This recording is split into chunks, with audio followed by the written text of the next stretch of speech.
chatting with Ryan Zeller and WC Nix of KillerFrogs.com, and we're going to preview the TCU Horned Frogs 2021 season. And and y'all can tell me the exact numbers, but after almost 20 some years, when I think of TCU football, I think of straight Gary Patterson. And I don't know if that's what he would want you to think of or not. But it's what you think of. You think of his sound defense, his sound offense, and Gary Patterson at the helm. How has he lasted? I mean, because this is not common anymore. Coaches don't last 20 plus years at a university. How has he lasted, and how has he maintained this freshness each year and year in and year out? Well, I'll tell you what, right now, I mean, you're right. It's a miracle. I mean, 20 plus years for any coach, much less, a Division I college coach. I just think he came in with a good formula, and and he figured out what worked at TCU. And then I think he got real smart in the sense that, I know that people have tried to come get him and stuff like that, but he kind of has the keys to the kingdom, last year wasn't the greatest year, but he knows he's not going to get hauled out for a bad year, and stuff like that. But I think the biggest thing is it just downright consistency. It's amazing to me how consistent he really has been through all these years. I don't even know how he does it, really. I know too with Gary, he's always talked about, because every school's come after him through his tenure with TCU. And he's always just talked about the culture of TCU and just how open and transparent everyone is with each other. I mean, all the sports get along. They all support each other. And that was a big deal to him staying. He said, he just didn't know if he would necessarily get that at some of the other big state schools necessarily. And he just felt like he could go all the way at TCU. It's a little bit more difficult, but now that, he got us into the Big 12, he definitely has a shot. So. Well, and you know what, our facilities, I think that too, every time that, I think they've upgraded the facilities for him over and over again.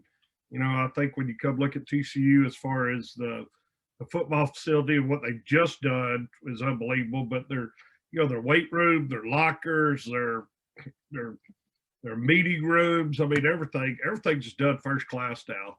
So I think, it's a lot easier to get kids to come and stuff like that because, a lot of them are about to bling today too, uniforms, this, that, everything. And, we do it right. He does it right. Well, I did not mean to be talking about this, but here I am because I love most of your uniforms. The combinations, I mean, it's really got a sleek, next level, next generation look to it. And coming from programs that wear the same traditional Navy jersey on white pants, I can attest that y'all's is pretty good. Yeah, there's two sides of that. There's one side of the fandom who prefers what you're talking about, and I might lean more towards that side. And then there's there's the younger generation who it's important to have a lot of flair on the uniform. So Gary allows it. It allows for recruiting. That's all I'm going to say. Mm-hmm. Exactly. Well, one of the recruits a couple years back, now I think he's a junior. You can back me up on this.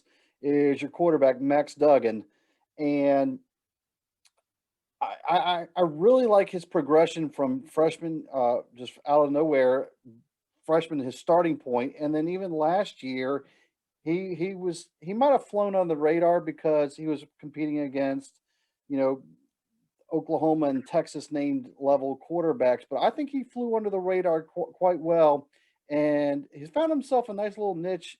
Can you just talk about his progression with the offense for TCU? Yeah, I mean, I agree with you totally.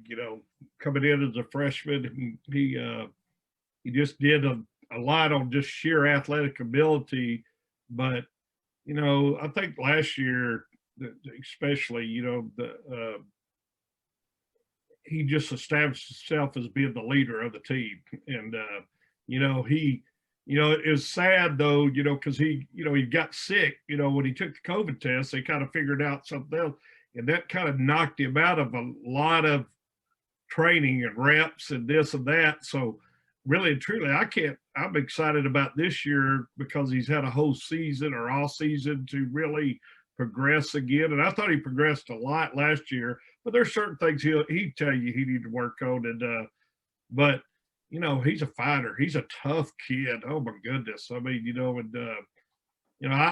I'm expecting really big things out of him. And now that a couple, one of the big names has gone out here out of the conference, a couple of them have actually. And so I expect his name starts coming up a lot more in a lot of different places because, Gary, I tell you all the time, he only judges quarterbacks on one thing, and that's wins. W's. That's right. And I think that he's a W type kid. I mean, he's just that type of kid. He's real likable. The people, the players rallied around him, and but you're right. I think every year he's progressed, but I think he's going to make a big jump this year. Let's switch sides defensively. And I know it's not just one player that makes the defense, especially on a Patterson-like defense, but I can't help but have to ask about O'Shawn Mathis. I mean, last year, 9 sacks, which was top 5 in the nation, a couple of hurries, forced fumble, and then 26 of his 14 tackles were for loss. 14 of his 26 tackles were for losses. How much longer do you think you're going to hold on to someone like that before he sees a big paycheck coming his way? And can you just go in a little bit more about the defense in general? And because I don't know if he's going to be the leader of the team on the defense or not, just because his stats are the biggest highlight. Well, I mean, I love the kid. I mean, in Patterson's scheme, you got to have really good defensive ends. You got to have kids that can rush. You got to have people that can do that. And I think he'll stay around a couple more years, but you never know. But I never worry about Patterson's defense too much because, man, he's just a mastermind when it comes to all of a sudden you'll see a kid that was playing safety and now he's just starting inside linebacker. And you're thinking, well, he's 220 pounds. He can't do, he's just not going to be able to do it. And he'll end up doing it. You are approximately the halfway point on my Big 12 schedule of people I've spoken with inside the Big 12. And the consensus so far seems to be 1 or 2 at the top, log jam, and then one team at the bottom. And right now, all the other because I ask them where they, who you think is going to be ahead of them and below them. But now I'm starting to get a big picture. Everybody is nervous about the entire Big 12 play, because you could be anywhere from 3 to 9 somewhere in the rankings, maybe even 2 to 9. Oklahoma and, I'll let you figure out the blank who's in the cellar currently.